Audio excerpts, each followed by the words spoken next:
소설 인간혁명 2권 제2장 서곡.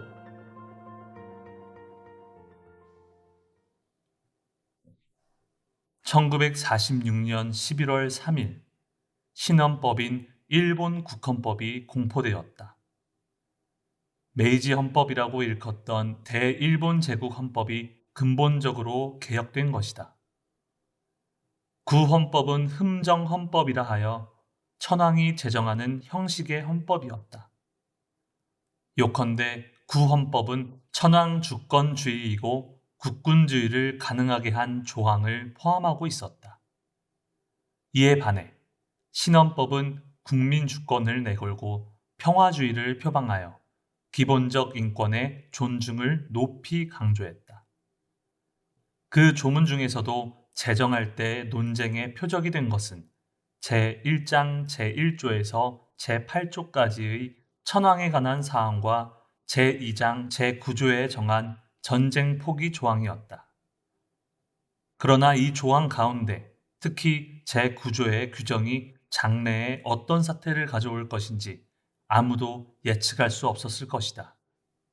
당시의 지도자 메가더나 시데하라 기주로 요시다 시게루 등도 분명 예외는 아니었을 것이다. 제1조 천황은 일본국의 상징이자 일본 국민을 통합하는 상징으로서 이 지위는 주권을 가진 일본 국민의 총의에 의한다.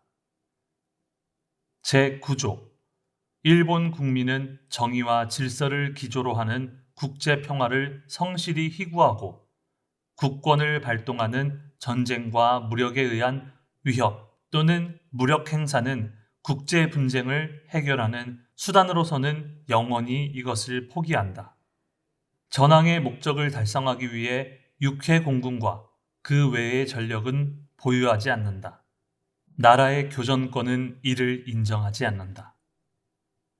주권이 국민에게 있다는 것, 다시 말해 주권 재민은 세계의 추세이고 당연한 일이다. 그러나 제9조에서 정한 전쟁의 영구적 포기는 당시 정치 상식에 의표를 찌른 것은 확실하다.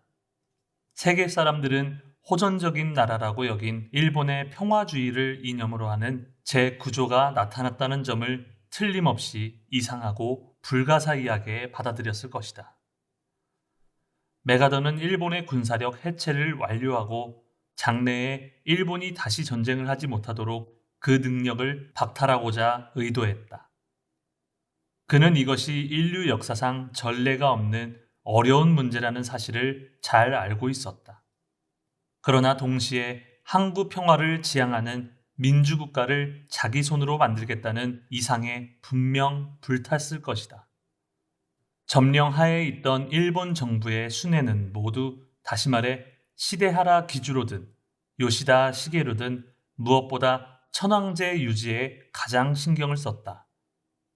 메가더와 천황이 첫 번째 회견을 한 이래 천황이 전범으로 기소될 걱정은 없다고 느꼈다. 하지만 확실하게 보증된 것은 아니었다.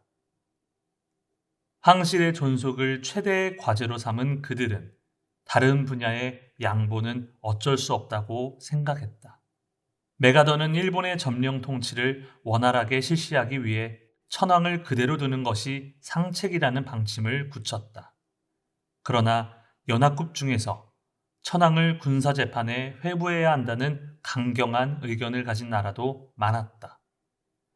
그래서 천황에 대한 연합국의 비판을 봉쇄할 필요가 있었다. 그러려면 일본을 철저한 평화국가로 만드는 길을 나타내는 것이 가장 효과적인 방법이 아니었을까. 제9조는 이처럼 승자와 패자의 의도가 서로 뒤섞이고 엇갈리는 가운데 나온 것이라고 할 수 있다. 적어도 그 출발점이 평화주의라는 본질적인 이념에서 나온 것이 아니라는 점은 확실하다. 헌법 개정 작업을 둘러싼 경과를 돌이켜보면 명백하다. 1945년 10월 4일 메가더는 히가시쿠니 내각의 고노에 후미마로 국무대신과 회담하고 일본의 민주화를 위한 헌법 개정을 시사했다. 이튿날 5일, 히가시쿠니 내각은 총사직하고 9일 시데하라 내각이 발족했다. 고노에는 국무대신직을 떠났지만 메가더에게 헌법을 개정하라는 지시를 받았다고 믿었다. 그래서 그는 헌법 개정을 준비하고자 8일에 GHQ의 고문인 조지 에치슨을 방문했다. 이때 에치슨은 고노에에게 많은 항목에 걸친 개정의 기본적인 요강을 전했다. 그러나 거기에는 천황의 상징화도 전쟁 포기의 항목도 없었다. 11일, 고노에는 내 대신부 보좌관에 취임하여 구체적인 작업에 착수했다.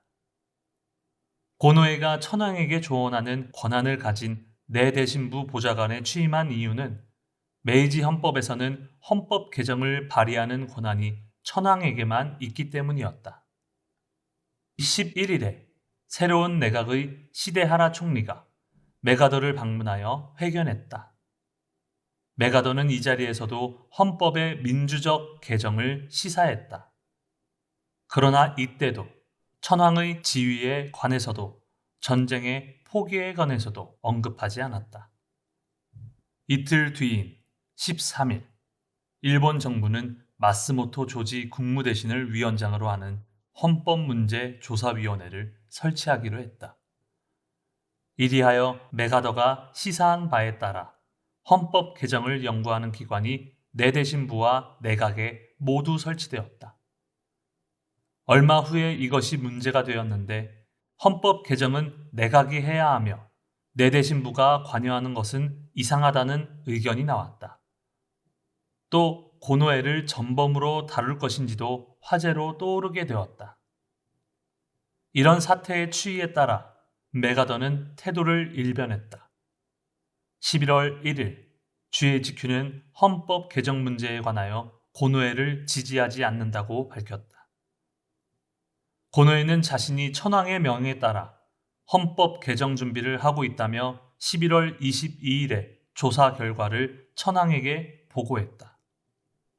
하지만 12월 6일에 전범 용의자로 체포명령이 떨어지자 출두일인 16일에 독약을 먹고 자살했다. 11월 26일 제89회 임시제국회의가 소집되었다. 의회에서는 의원들이 헌법 개정 문제를 몇 번이고 제기했다.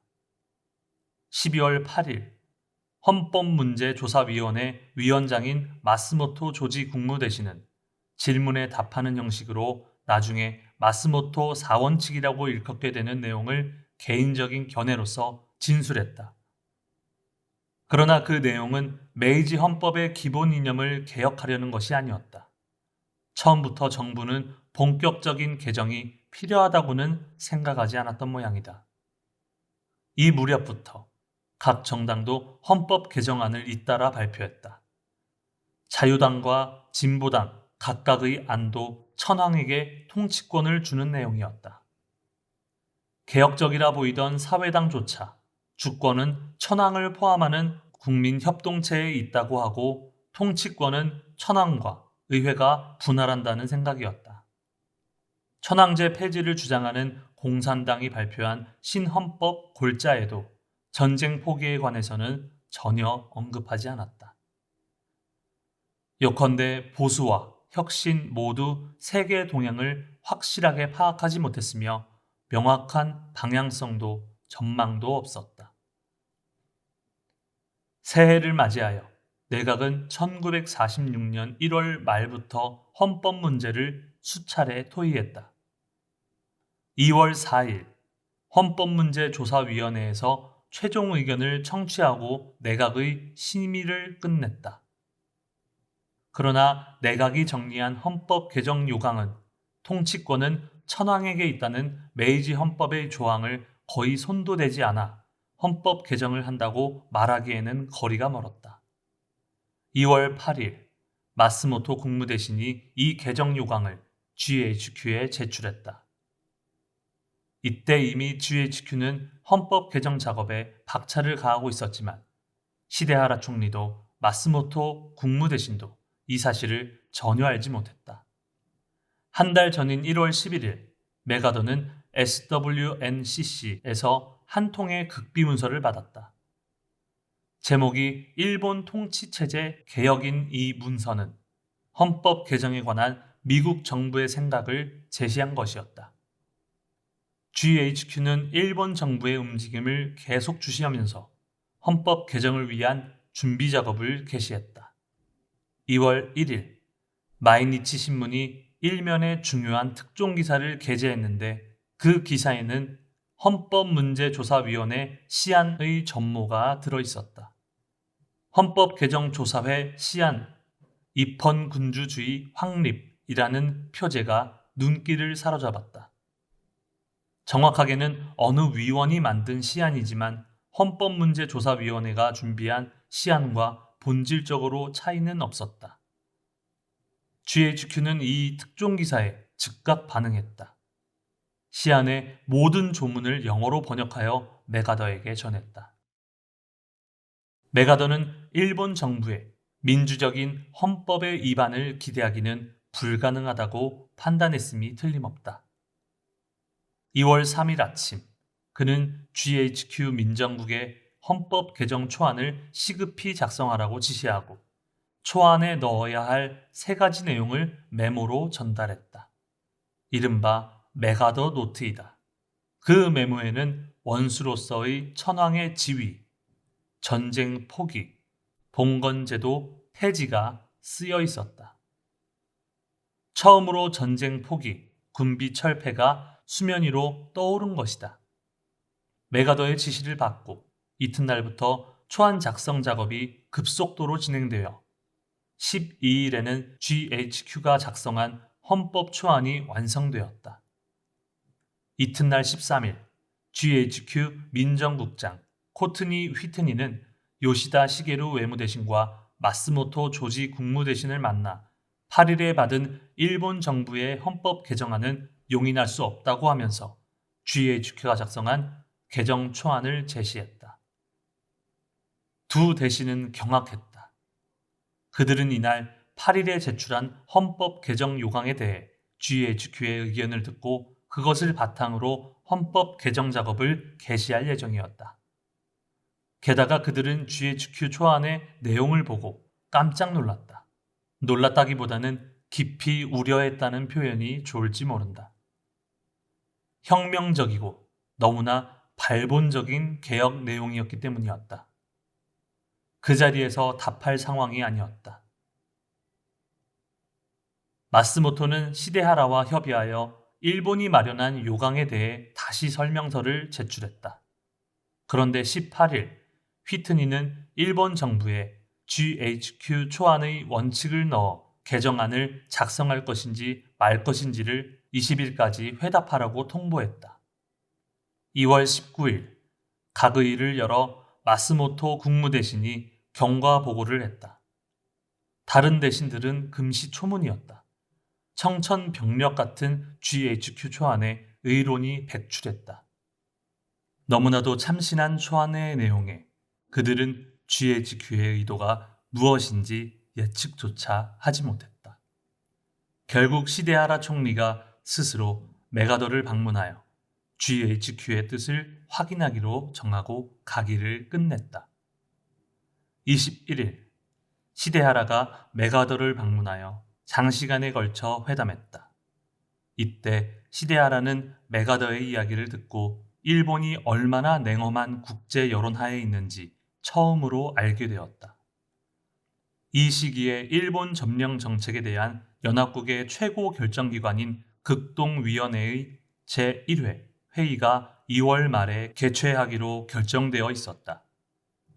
위원회에는 천황제 폐지를 강력히 주장하는 소련과 오스트레일리아가 참가하고 있었다. 극동위원회가 활동을 개시할 경우 GHQ는 그 지시에 따라야 한다.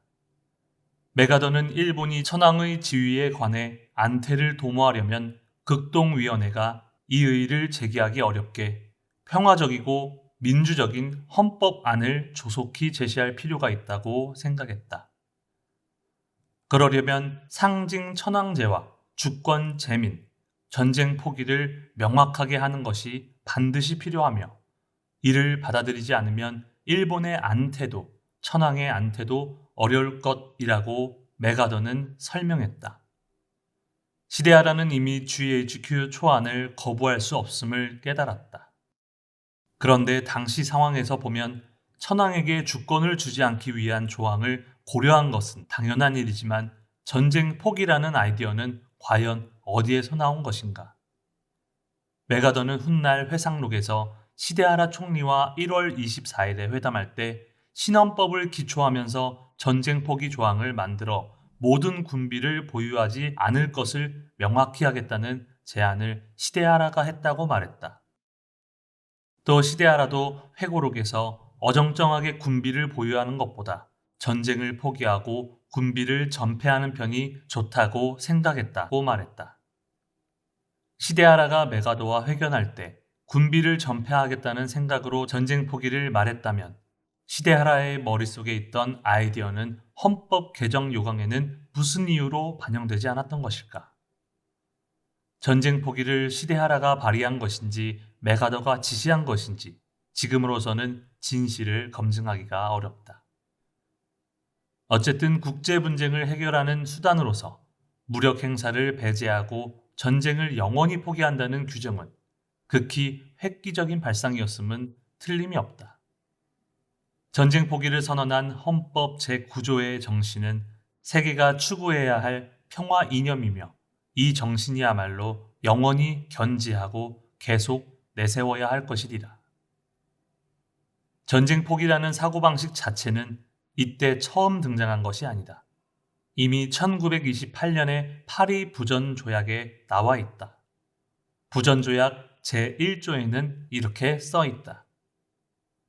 제1조 조약 체결국은 국제 분쟁 해결을 위해 전쟁에 호소하는 것을 불법으로 인정하고 또한 그 상호관계에서 국가 정책의 수단으로서 전쟁을 포기할 것을 그 인민의 이름으로 엄숙히 선언한다.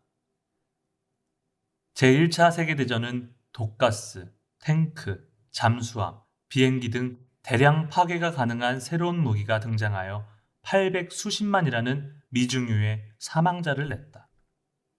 대전 후인 1919년에 파리 강화 회의가 열리고 1920년에는 국제연맹이 설립되었다. 너무도 비참한 전쟁에 참화해 두 번 다시 전쟁을 일으키면 안 된다는 반성이 전 세계에 가득했다. 그리고 파리 부전조약이 결실을 보았다. 그 후 국제연맹은 충분히 기능을 발휘하지 못하고 부전조약도 한 장의 종이 조각으로 화하여 조약은 파기되었다. 그러나 전쟁 포기의 이념은 스페인 헌법과 이탈리아 헌법에도 이어졌으며 많은 사람에게 알려졌다.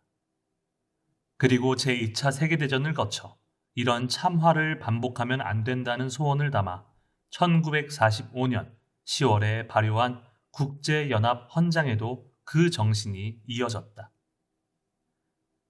이런 사실을 시데하라와 메가더도 당연히 알았을 것이고 GHQ의 초안 작성 멤버 중에도 알고 있던 사람이 있었을 것이라고 짐작할 수 있다. 그런 이유로 제9조를 발안한 사람이 시데하라라든지 메가더라든지 혹은 메가더의 측근인 휘튼이나 캐디스라든지 하면서 여러 이름이 등장하게 된 것이다. 어쨌든 메가더가 전쟁 포기를 초안에 넣으라고 지시한 배경에는 헌법 개정에 관해 극동위원회가 어떤 형태로든 방침을 제시하는 사태를 피하고자 했기 때문이었음을 엿볼 수 있다.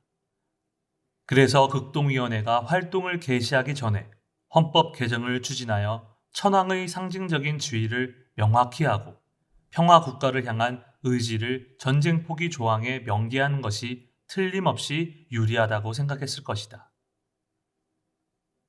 결국 시데하라는 GHQ 초안을 기본으로 헌법 개정을 추진할 수밖에 없다고 결의하고 2월 22일 오전에 열린 각 의회에서 메가더와 회견한 상황을 보고했다. 각 의는 소란스러웠지만 최종적으로는 GHQ 초안을 받아들이는 방향으로 결정되었다. 그날 오후 마스모토 국무대신, 요시다 외무대신 일행은 휘트니와 만나 GHQ 초안에 대해 의견을 교환했다. 그리고 26일 각 의회에서 일본 정부안의 기초를 정식으로 결정하고 이튿날 27일부터 극비리의 작업을 시작했다. 일본 정부는 3월 2일에 안을 완성하여 4일에 GHQ에 제출했다. GHQ와 교섭을 거듭한 끝에 헌법 개정 초안 요강으로서 3월 6일에 발표하고 이튿날 7일자 여러 신문에 게재했다. 이 보도를 보고 가장 먼저 유식자들은 경악을 금치 못했다. 그리고 전 국민도 놀랐다. 2월 1일자 마이니치 신문에 실린 특종기사 헌법문제조사위원회 시안과 내용이 너무 달랐기 때문이다. 한 달 사이에 이렇게까지 크게 바뀐 이유를 전혀 이해할 수 없었다. 보수정당의 정부가 사회당보다도 더욱 진보적인 내용을 담은 초안을 발표했기 때문이다. 사회당은 아연실색했다. 공산당도 여우에 홀린 기분이었으리라. 많은 사람이 이해하기 어려운 것은 당연했다. 4월 10일 전쟁 후 최초로 총선거를 실시했다. 결과는 하토야마 이치로가 이끄는 자유당이 제1당이 되고 22일에는 시데하라 내각이 총사직했다. 하토야마가 후계 내각의 수반이 되는 듯했지만 GHQ는 하토야마를 공직에서 추방하는 지령을 내렸다. 정국은 내각 수반의 지명을 둘러싸고 혼미를 거듭했다. 5월 22일에는 간신히 요시다 내각이 탄생했다.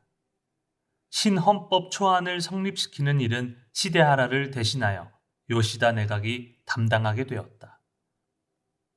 6월 20일 제90회 제국의회가 열려 헌법 개정이 최대 의제가 되었다. 전쟁 포기를 정한 제9조도 커다란 쟁점이 되었다. 중의원에서는 28일 공산당의 노사카 산조가 질문을 던졌다.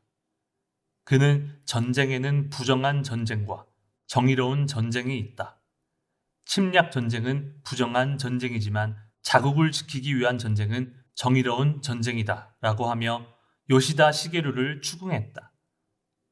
노사카는 자국을 지키는 전쟁마저 부정하는 모든 전쟁을 포기하는 형태의 제9조는 정도를 넘은 것이라며 압박했다.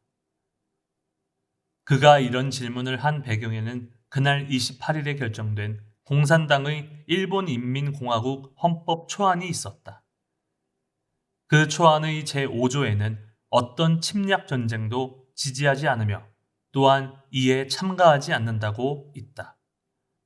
그러나 노사카의 질문에서 알 수 있듯이 자국을 지키는 전쟁은 정의로운 전쟁으로 인정하지만 군비를 포기하는 것까지는 생각하지 않았다고 할 수 있다. 노사카의 질문에 요시다는 국가 정당 방위권에 따른 전쟁은 정당하다고 말씀하시는 것 같은데 나는 그와 같은 것을 인정하는 것은 해롭다고 생각한다고 답변했다. 그리고 근년에 일어난 전쟁 대부분이 국가 방위권이라는 미명하에 일어났기 때문에 노사카가 주장하는 의로는 유해 무익하다고 물리쳤다. 나중에 이 두 사람은 공격과 수비를 교대하여 완전히 반대의 처지에서 논쟁을 되풀이하게 된다.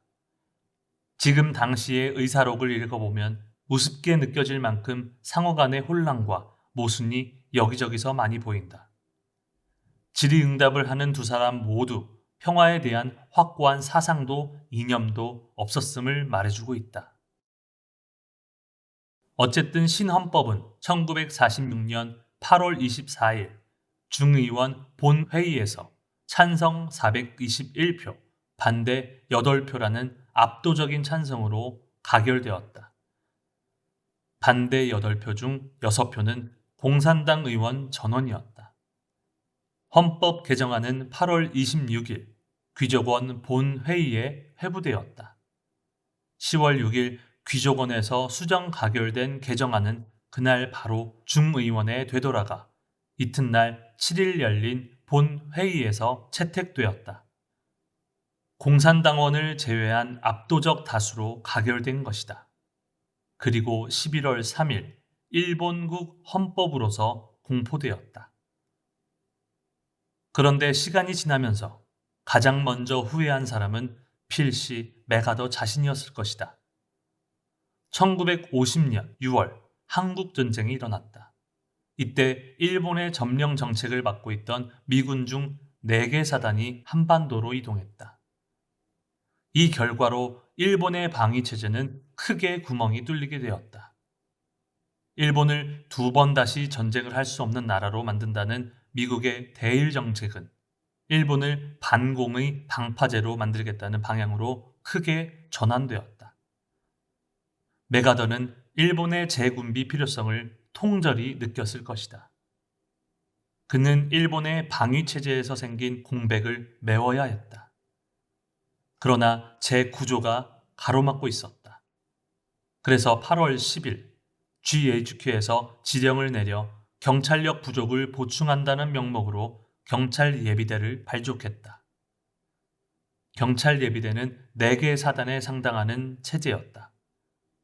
훗날 메가더가 미상원에서 한 증언과 회상록에서 헌법 제9조가 일본에서 발안한 것이라고 말한 것은 한국 전쟁으로 미국의 대일 정책이 일본의 재군비로 크게 변경된 것과 관계가 없지는 않을 것이다.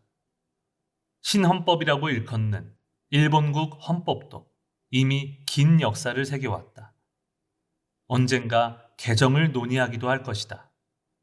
그러나 그 개정은 일부 권력자나 당파에 의해 이루어지는 것이 아닌 어디까지나 국민의 총의의 바탕을 두어야만 한다. 그리고 무엇보다도 평화주의 이념과 정신을 영원히 견지해야만 한다. 그렇지 않으면 교각사루하는 잘못을 범하게 되기 때문이다. 시대의 변화 속에서 헌법의 평화주의 정신을 철저히 지키려면 정치의 근저를 확고부동한 생명존엄의 철학과 사상이 불가결하다. 마하트마 간디가 이렇게 갈파했다. 종교가 결여된 정치는 국가의 목을 매는 밧줄입니다. 이 말을 정치가도 국민도 깊이 마음에 새겨야 할 것이다. 1946년 11월 신헌법이 공포될 무렵 도다 조세이는 어느 새벽녘 잠자리에서 생각에 잠겼다. 새벽녘에 사색하는 것은 도다의 습관이다. 천장 위에서 소란스러운 소리가 들렸다. 쥐떼들이다. 이놈의 쥐들, 어지간히 원기왕성하군. 쥐들이 소란스럽게 뛰어다니는 것은 그 집의 식량 사정이 좋아졌다는 의미이다. 요 몇 년 동안 도다의 집에는 쥐조차 오지 않았다. 도다는 전력 비보유 및 전쟁 포기 조문이 처음에는 참으로 부자연스럽다고 생각했다. 또 그 성립 과정이 애매모호했다. 마치 하늘에서 뚝 떨어진 듯 했다. 도다의 생각이 이 헌법을 현실로 옮길 수 있는 정치 형태는 어떤 형태이겠는가에 이르렀을 때 그의 사색의 실마리는 미래의 광명을 힘차게 거머쥐었다. 자본주의든 공산주의든 또 어떤 정치 형태이든 전쟁 포기를 선언한 헌법을 어떻게 살릴 것인지는 주권자인 국민 한 사람 한 사람에게 달려있다. 그 근본인 인간 변혁이 반드시 필요해진다. 예를 들면 사람들이 핵폭발을 위협에 떨면서 전쟁을 포기하는 용기 따위가 있을 리 없다. 참으로 인간이란 나쁜 존재다. 아무리 선의에 가득 차 있다고 해도 다음 순간 악연을 만나면 무슨 짓을 저지를지 알 수 없다. 그것이 바로 인간의 본성이다. 많은 정치가의 한계도 바로 여기에 있었다. 그들에게 제 구조를 영원히 유지할 능력이 있다고는 도저히 생각할 수 없다. 그러나 제 구조는 전쟁의 비참함과 잔혹함을 아는 사람들의 마음속에서 싹튼 비원이라는 사실은 의심할 여지가 없다. 전쟁 포기를 실행 가능케 하려면 지금까지 없던 완전히 새로운 이념이 있어야 한다. 그 이념은 무엇인가? 엄청난 희생을 치르고 세계대전은 끝났지만 지구상에는 새로운 대립과 불신이 확대되려고 하고 있다. 인류 평화를 위한 비원에도 불구하고 다시 전쟁이 불가피해지는 것을 걱정하고 두려워하지 않을 수 없다. 그러나 자본주의와 사회주의 사상을 아무리 절충하고 이론을 억지로 맞춘들 그 정도로는 평화를 실현할 수 있는 단계가 이미 아니다. 그것은 누구나 잘 알고 있으리라. 기존의 모든 주의와 이상을 인간이라는 근본적인 차원에서 인류 평화와 행복으로 이끌어가는 새로운 이념은 니치렌 대성인의 생명천리에서 나올 것이 틀림이 없다. 이 위대한 천리로서 민중의 새로운 시대를 열었을 때 인류는 분명 겁초 이래의 악몽에서 깨어나 평화의 대도를 힘차게 걷기 시작할 것이다. 동시에 헌법의 평화 정신을 세계에 널리 선언할 수 있으리라. 참으로 광선유포란 영원한 평화를 지상에 구현하는 것이며 그것은 자비와 평화의 불법 천리가 사람들의 정신이라는 대지에 깊이 확립될 때 달성된다.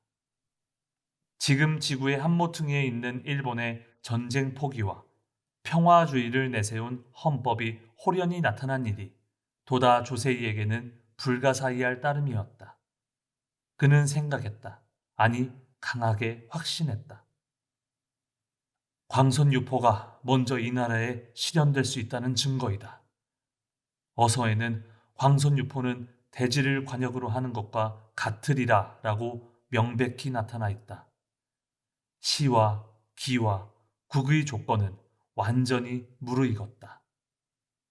다음은 교를 가르치고 유포를 실천하는 일이 지금 남아있는 것이다.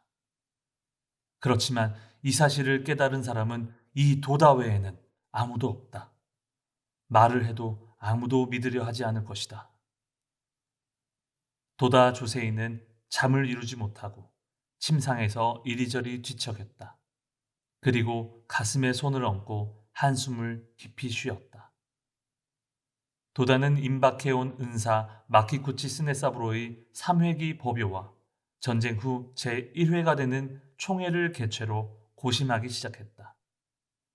1년 전인 11월 18일 1년 정종 사찰 간키료에서 개최한 법요에서 도다가 깊이 결의한 바 있는 마키쿠치의 3회기가 바로 눈앞에 다가왔기 때문이다. 쥐는 아직도 천장 위에서 방향무인하게 소란을 피우고 있다. 야, 이놈의 쥐들아, 너무 기분 내지 마라. 도다는 지난 1년간의 투쟁을 생각해 보았다. 창가학회도 어느덧 힘을 회복하고 있었다. 마키쿠치의 문화 3,000명이라고 일컫던 제자들은 피난 가거나 퇴전해서 그 수가 감소하기는 했다. 그러나 법요에 참석하라는 연락만큼은 치밀하게 되어 있었다. 상경하는 회원들의 소식도 많이 들어왔다. 11월 17일 마키쿠치 스네사부로의 기일 하루 전이다. 간다에 있는 교육회관 강당에서 3회기 법요가 정중하게 거행되었다. 단상의 정면 중앙에는 마키쿠치의 커다란 사진이 걸려 있었다. 이 강당은 전쟁 전에 종종 창가 교육학회가 총회를 열던 그리운 곳이다. 이곳에서 그리운 은사의 초상을 보았을 때 사람들은 이루 말할 수 없는 감동에 몸을 떨었다. 강당은 2층 좌석까지 거의 찼다. 500명에서 600명 가까이 참석했다. 오전 10시 독경 창제에 들어갔다. 이어서 차례로 분향을 했다. 도사는 일찍이 법주를 지낸 바 있는 호리 니치코였다. 그 옆에 간키료의 주지 호리곰의 다이에이, 조자이사의 주지 호소이 세이도 등이 따르고 있었다. 참석한 사람들은 마키쿠치 회장이 생존했을 때의 모습을 가슴에 떠올리고는 옥중에서의 뼈아픈 서거를 생각하며 감개무량한 표정을 지었다. 흐느끼는 사람도 많았다. 강당에는 분향 연기와 함께 커다란 감동이 가득했다. 법요 의식이 끝나자 도다 조세이가 단상으로 올라가 니치코에게 머리를 깊이 숙였다. 이어서 호리고메, 호소이에게도 정중히 예를 표했다. 니치코는 도다 곁으로 다가서서 무엇인가 속삭였다. 도다는 고개를 끄덕이고는 얼굴을 들어 참석자에게 말을 했다. 니치코 상인의 말씀이 있겠습니다. 니치코는 단상 중앙에 서서 호주머니에서 메모를 꺼내더니 참석자를 향해 말하기 시작했다. 작은 체구지만 정정한 모습이 잘 다듬은 고목을 연상케 했다. 희고 굵은 눈썹, 빛나는 혈색, 좋은 얼굴에 때때로 두 눈이 번쩍였다. 이때 이미 만으로 79살이었다. 오늘은 우리 학회의 회장 마키구치 선생님의 문화 여러분이 많이 모여 창가 학회의 이름으로 추도 법요를 거행하고 있습니다. 저는 그 통지를 받고 은사를 생각하는 여러분의 보은 정성에 깊이 감복하여 노구를 채찍질하면서 굳이 상경하게 되었습니다. 저는 지금 마키구치 회장과 저와의 관계나 창가학회 등에 대해서는 뭐라 말씀드릴 시간도 없지만 마키구치 회장께서 보여주신 헌신적인 홍교 정신은 대성인의 유계를 깊이 체득하신 데 있다고 믿습니다. 니치코는 여기서 장안대사의 열반 경소를 인용하여 자없이 사치남은 이는 그의 원적이니라 중략 그를 위하여 악을 제거함은 즉 이는 그의 친인이라 라고 말하고 방법을 방관하고 내버려두는 사람은 진정한 제자가 아니라며 거짓 제자라고 강조했다. 그리고 마키쿠치 회장은 절대로 방관하지 않고 몸을 바쳐 방법을 가책한 보기 드문 진정한 제자였다고 상찬했다. 니치코는 그야말로 불세출의 대학자였다. 1867년 규슈의 구루메번사 호리 가문의 장남으로 태어났다. 이듬해의 어머니와 사별했다. 어릴 때부터 할아버지에게 한학을 배우고 심상소학교와 중학교 내내 학력 우수자로 일관했다. 니치코의 말로는 13살 때 소학교 교단에 섰다고 한다.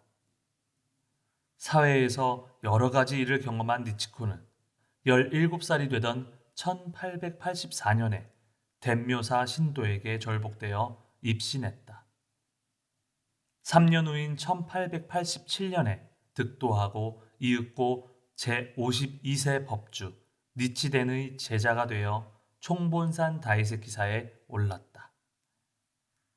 그 후 니치코는 종문내외의 사설을 연구하기 시작했다. 1902년부터 전국에 흩어져 있던 옛 절터를 답사하여 종문에 관련된 고문서를 온 힘을 다해 연구했다.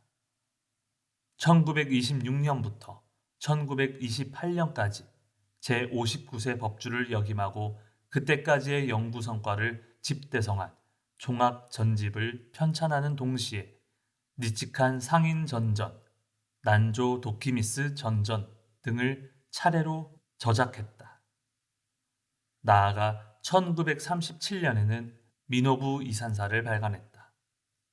이렇게 메이지, 다이쇼, 쇼와 3대에 걸친 약 45년간의 한결같은 연구, 조사, 고증을 바탕으로 1938년에 이르러 마침내 후지 종합 전집 134권을 완성했다.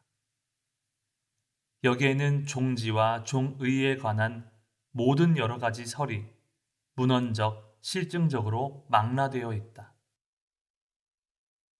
창가학회의 약진이 노도와 같은 기세를 내게 된 어느 날 다이세키사 마당에 니치코는 도다 조세이 등과 담소한 적이 있다. 이 무렵에 니치렌 대성인의 유명이신 광선유포가 드디어 현실의 모습이 되어 떠올랐던 것이다. 이에 동석한 간부가 니치코에게 질문했다. 어떤 이유로 진작 광선유포를 하지 않았을까요? 니치코가 도다의 얼굴을 뒤돌아보았다. 그리고 장난기 어린 웃음을 띠며 말했다. 그건 도다 씨에게 책임이 있다오. 도다 씨가 좀 더 일찍 태어났으면 좋지 않았겠소. 도다는 이 말을 듣고 잠옷 유쾌한 듯이 웃었다. 제 책임입니까? 그럼요, 도다 씨. 당신이 정국시대에 태어났더라면 이미 정법은 훨씬 확대되어 지금 이렇게 야단법석 하지 않아도 좋지 않았겠소. 너무 늦었군요. 니치코의 깊고 따뜻한 얼굴에는 진지함마저 감돌았다. 키가 큰 도다도 뭉클 무언가에 날카롭게 찔린 듯했다. 예하님, 저는 태어나고 싶어도 예하님이 그때 태어나시지 않았기 때문에 안 됩니다. 저는 예하님보다 30년 늦게 태어나기로 약속되어 있습니다. 예하님이 지금 출연하셨기 때문에 저도 정확히 30년 늦게 태어나게 되었습니다. 예하님의 출연과 연찬을 기다려서 제가 태어나게 된 셈입니다. 하하하, 그런가요? 니치코가 큰 소리로 웃었다. 도다도 하늘을 올려다보며 웃었다. 올려다본 하늘에 초봄의 후지산이 아름답게 솟아있었다. 동석한 간부들은 아무렇지도 않은 듯한 두 사람의 대화에서 불가사의한 불연을 찾아낸 듯한 느낌이었다. 모두 조용히 꼼짝 않고 귀를 기울였다. 철저한 학구파인 니치코는 마찬가지로 가치관 탐구에 몰두하던 마키쿠치 전 회장과 의기투합하여 말이 아주 잘 맞았다. 하지만 니치코는 근엄 성실하고 정직한 마키쿠치를 평하며 이렇게 자주 말했다. 마키쿠치 씨가 한 말은 옳다. 그런데 나는 싫다. 학구파끼리도 자기 고집이 있었을 것이다. 니치코는 형식적이고 고집스러움을 무엇보다 싫어하는 성격이었다. 법주에서 물러난 후에도 승려와 신도들이 예하님 하면서 받드는 것조차 귀찮게 여겼다. 나를 평승으로 되돌려달라 라고 말하기도 했다. 지금 마키쿠치 회장의 3회기를 맞이하여 니치코는 마키쿠치의 생애를 감개무량하게 떠올리면서 참석자들에게 말했다. 종조 니치렌 대성인은 일생 동안 대자비로서 이대 양약과 대간언을 감언히 말씀하셨습니다. 지금 마키쿠치 회장은 신자의 몸이지만 통속의 승려들마저 초월하여 국가사회를 위해 대자비심을 일으켜 석가불의 유흥과 장안대사의 활석 그리고 종조 니치렌 대성인의 어의를 체득하셨습니다. 그리고 상하에 꺼리낌 없이 절복이라는 대자비의 손길을 늦추지 않으셨습니다. 그런데 그 때문에 관원의 오해를 받아 결국 존귀한 대법에 순사하셨습니다. 어느 시대나 거짓된 마음을 버리고 진실한 애정으로 사람을 대하면 도리어 미움을 받고 원한을 사는 법입니다. 그 음성은 사람들의 심중을 점점 움직였다. 이것은 종문의 역사에도 수많은 선례가 있습니다. 예를 들면 여기서 한숨 돌리더니 종문이 겪은 범난의 역사로 이야기를 옮겨 더욱 열성적으로 말했다. 종문에도 수많은 범난의 역사가 많았다. 그 범난은 모두 자세한 자료를 바탕으로 후지 종학 전집에 요약 수록되어 있다. 니치코는 이 전집을 완성한 이듬해에 다이세키사에서 시즈오카 현의 하타케로 주거지를 옮겼다. 전쟁 때와 전쟁 후의 난세 속에서 작은 책으로 책상에 앉아 더욱 연찬에 몰두하는 나날이었다. 전쟁 후 학회의 기관지 대백년하에 후지니코 상인 상전을 집필하였으며 나아가 입종 700년 경축 사업으로 추진한 창과 학회판 신편 니치렌 대성인 어서 전집을 출판하는 데도 협력을 아끼지 않았다. 이때 85살이었다. 니치코는 도다 조세이보다 4개월 앞서 1957년 11월에 향년 90살로 서거했다. 니치코가 말하는 범난 이야기는 물이 흐르듯이 이어졌다. 저는 일찍이 30여 년 전에 아스아라 범난사를 편찬하고 그 후에 다시 후지 종합 요집을 대편집할 때 최종판에 고금의 범난 사료를 게재하여 250여 쪽 모았습니다. 그 안에 아스아라 삼형제를 가마쿠라에서 참수한 일, 1706년에 시모우사의 다베타무라에 사는 4명을 참수한 일, 1757년 사누키에 사는 교신이 마루가메에서 옥사한 일, 1786년 다케치우 하치에몬이 가나자와에서 옥사한 일, 1797년 단도 니치조가 옥사한 일, 조자이사의 단도인 가즈사야 젠로쿠가 덴마초에서 옥사한 일 등을 실었습니다. 이 밖에도 투옥과 추방 등의 범난을 받은 승속은 무려 수천 명에 이릅니다. 그것을 크게 나누면 11개 항목으로 이루어집니다. 하지만 이러한 사람들이 받은 범난과 마키구치 회장이 입으신 범난은 총으로나 횡으로나 내외에 미친 영향으로나 그 차이가 현격합니다. 저는 이 범난사를 추가로 집록할 기회가 있으면 반드시 마키구치 회장과 도다 이사장 등이 겪으신 일을 명확히 기록하여 후세에 거울로 삼고자 합니다. 부디 여러분은 마키구치 회장이 펼치신 뜻을 잘 헤아려 국가를 위해, 사회를 위해 광선유포를 목표로 마음껏 과감히 투쟁하시기 바랍니다. 그리고 우리 함께 그 드높은 이름을 불타의 원해에 흐르게 하자고 간절히 요망하는 바입니다. 니치코는 말을 마치자 대수롭지 않다는 듯이 자기 자리로 돌아갔다. 초연한 태도였다. 참석자들은 수많은 범난과 맞서 싸운 지용보살인 선배들에게 진심으로 명복을 기원했다.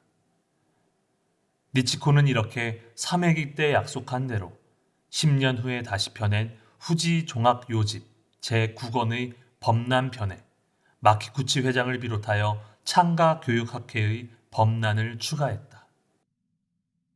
이어서 호리고메가 일어섰다. 마키구치 회장과는 특히 친교가 깊은 승려다. 호리고메는 여느 때와 다름없이 조용한 어조로 말했다. 저는 오늘 마키구치 선생님의 법요에 참석해 감개가 새롭습니다. 저는 일찍이 마키구치 선생님과 5년간 매주 함께 불서를 연구하고 신앙에 면례했습니다. 그리고 호리고메는 마키구치의 가치론을 언급했다. 마키구치 선생님은 가치론의 완성을 기하고 신앙에 서서 가치론을 자신의 생활상에 여실히 나타내셨습니다. 그리고 그것을 다른 사람에게 설하셨습니다. 그 선생님의 노고를 깊이 생각해야만 합니다. 이것이 해결되면 길은 열립니다. 마키구치 선생님은 이것을 해결하셨습니다. 마키구치 선생님은 가치를 연구하며 남묘 호랭기교를 체득하셨습니다. 철학자의 길을 걷다가 마침내 불법의 진수에 도달한 마키구치 회장의 사색과 실천.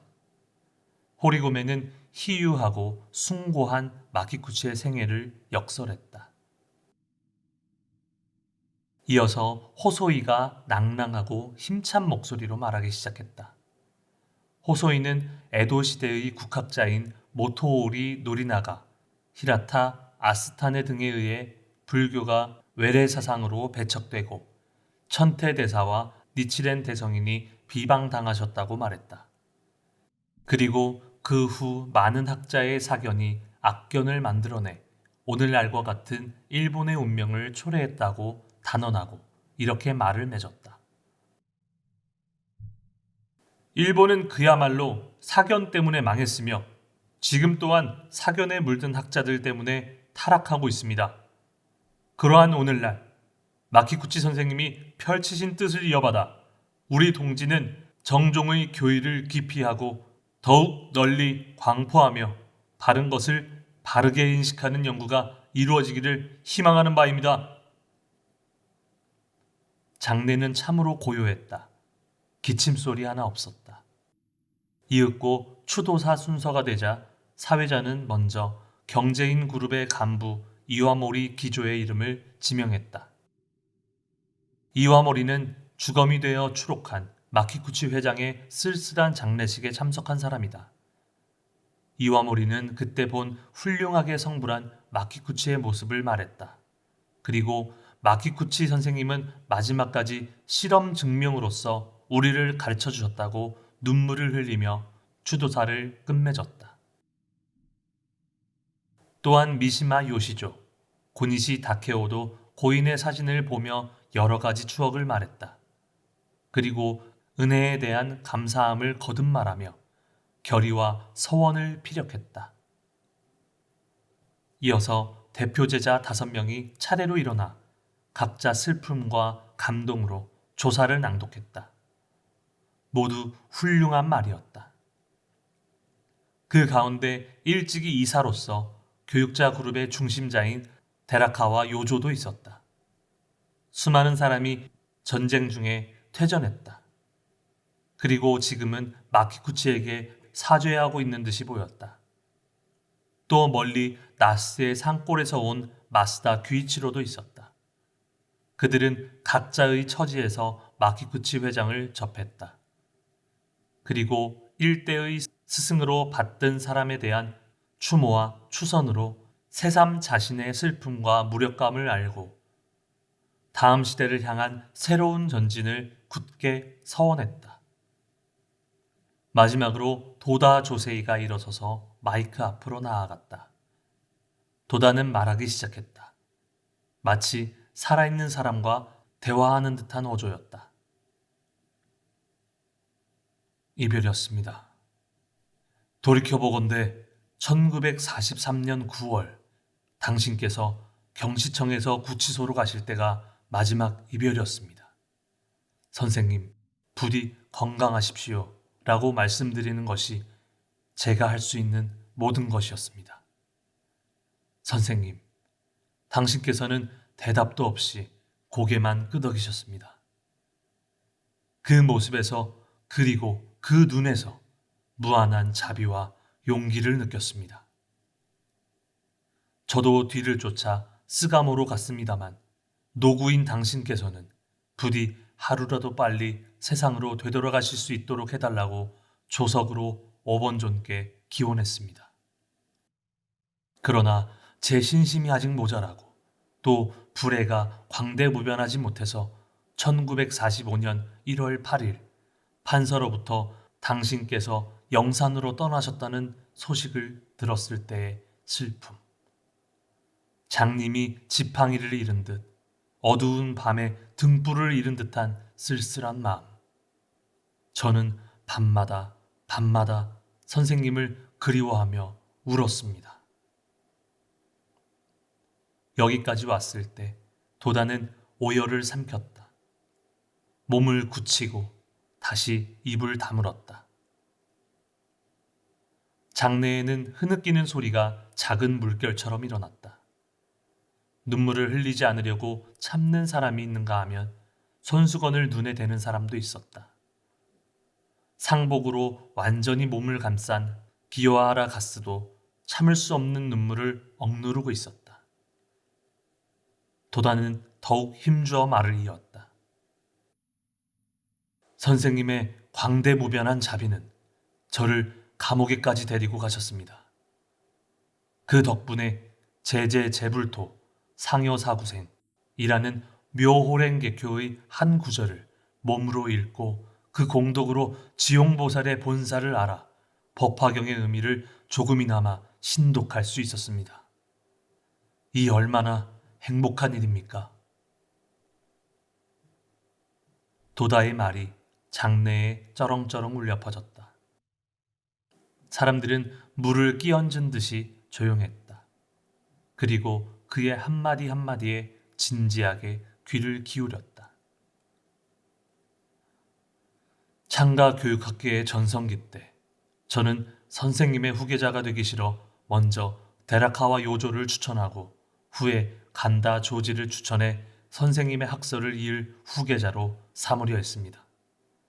그리고 미야지마 다스지를 부이사장으로 하여 학회를 총괄하고 저는 열외로 빠지려 한 불초의 제자입니다. 용서해 주십시오.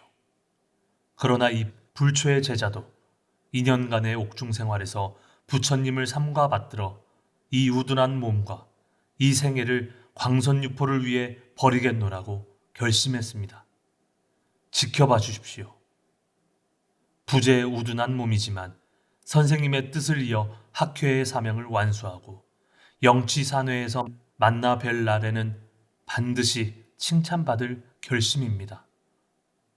제자 도다 조세이 올림. 도다는 추도문을 접었다. 그리고 눈물을 닦으며 영전에 바쳤다. 이로써 3회기 법요는 끝났다. 하지만 흥분은 가라앉지 않았다. 잠시 후 한 가닥 상쾌한 공기가 흘러간 듯 모두 밝고 원기 넘치는 얼굴빛으로 바뀌었다. 뜻있는 동지들은 지나간 슬픔보다도 이윽고 개막될 새로운 시대의 결의로 가득했기 때문이었다. 니치코 일행은 잠시 휴식을 취하고 돌아갔다. 다른 승려들도 뒤따라 돌아갔다. 1시간 휴식 후 같은 장소에서 창가학회 제1회 총회가 개최되었다. 그야말로 광포의 서곡에 걸맞는 본격적이고 구체적인 첫걸음이었다. 민중구제의 광선유포를 향해 아름다운 사제의 길을 내딛는 출발이었다. 1943년 5월의 제6회 총회를 마지막으로 하여 3년 만에 부활한 총회였다. 개회사에 이어 기타가와 이사가 장문의 경과보고를 발표했다. 그는 창가교육학회 창립 이래 발자취와 순환의 역사 등을 말하고 바야흐로 새로운 시대가 도래했다며 참석자의 분기를 촉구했다.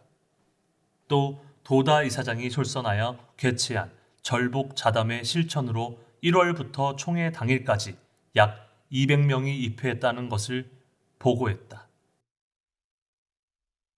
참석자 수백 명은 총회가 진행됨에 따라 점점 열기를 띠었다. 진심으로 귀를 기울이고 때로는 떠나갈 듯한 박수로 응했다. 도다는 기뻤다. 하지만 미래를 향해 전진을 거듭하지 않으면 안 되는 책무를 자각하자 그는 안심할 수 없었다. 어서에 이렇게 쓰여 있다. 청문회 쓸 때는 타오르는 듯이 생각하지만 멀어지고 나면 버리는 마음이 일어나느니라. 물과 같이라고 함은 항상 퇴하지 않고 믿는 것이니라. 도다는 마음속으로 기원했다. 기원하지 않고는 가만히 있을 수 없었다. 부디 한 사람도 퇴진하지 말고 존귀한 생일을 보내기 바란다. 체험단 발표가 차례차례 이어져 언제 끝날지 모를 정도였다. 무려 15명이 2시간 가까이 발표했다. 남녀, 연령, 직업, 성격, 학력, 사투리 등 모든 것을 망라한 듯한 성대한 총회였다. 전쟁터에 나가 또는 전쟁이 끝나고 돌아올 때 목숨을 건진 공덕 체험. 피난 중이었던 학생이 눈병에 걸렸는데 의사가 고치지 못하고 포기하자 어느 교사가 밤샘 제목을 해서 완치시킨 체험. 전쟁의 불길에 휩싸여 죽음에 쫓길 때 창제 덕분에 위험에서 탈출한 체험.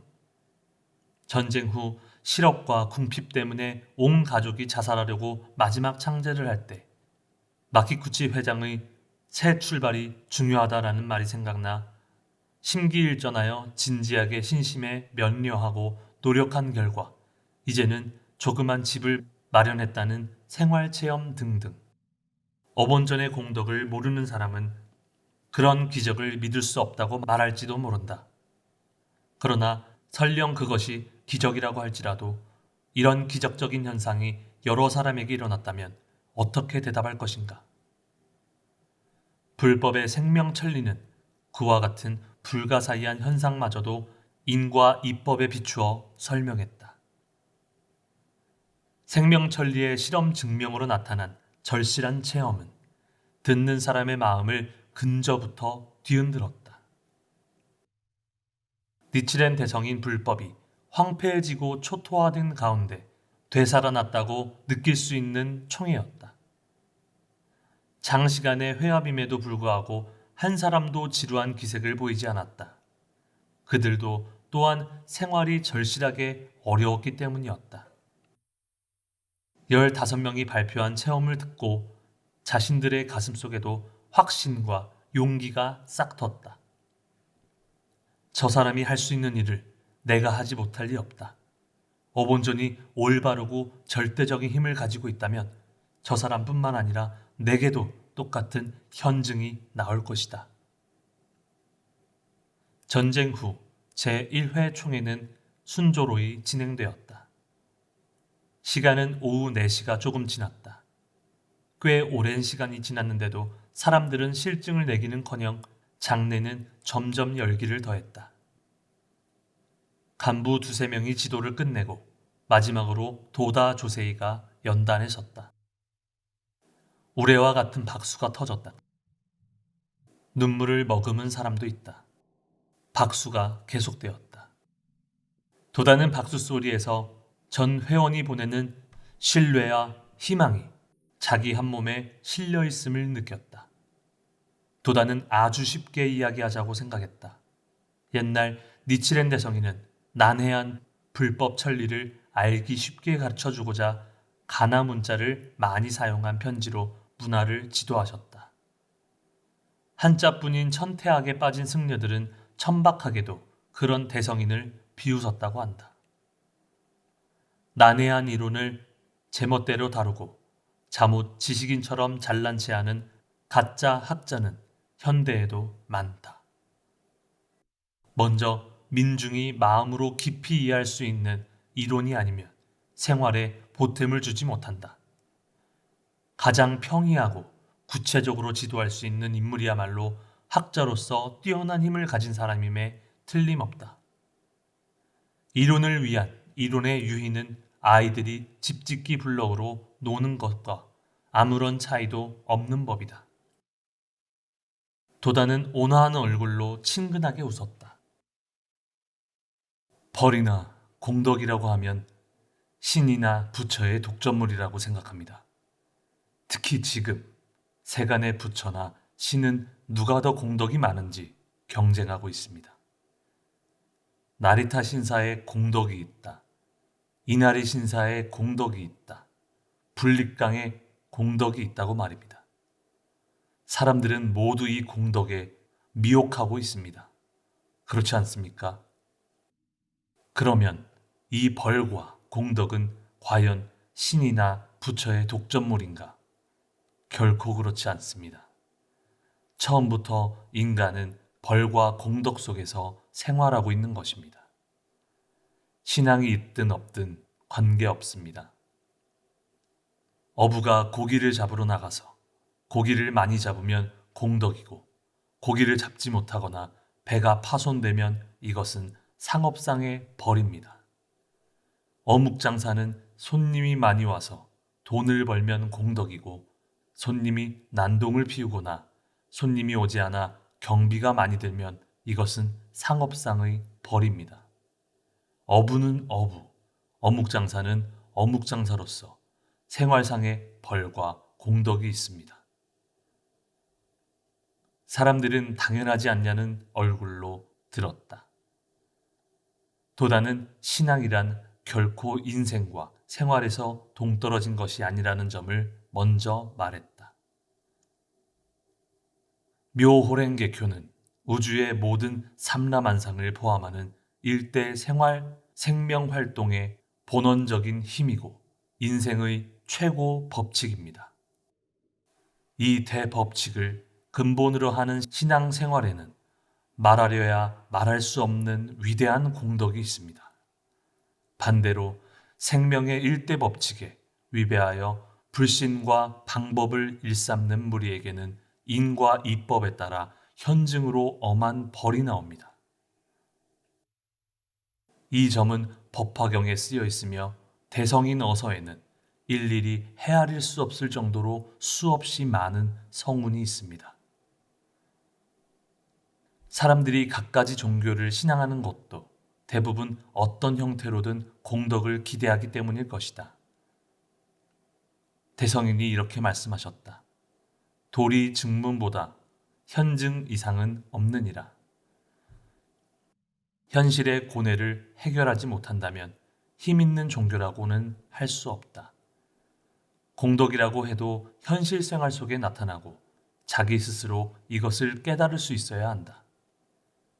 니치렌 대성인 불법은 일시적인 공덕, 눈앞의 공덕으로 그치지 않고 어떤 고난에도 지지 않는 견고한 자기 자신을 확립하여 절대적인 행복 경애를 쌓아올리는 대공덕을 만인에게 약속했다.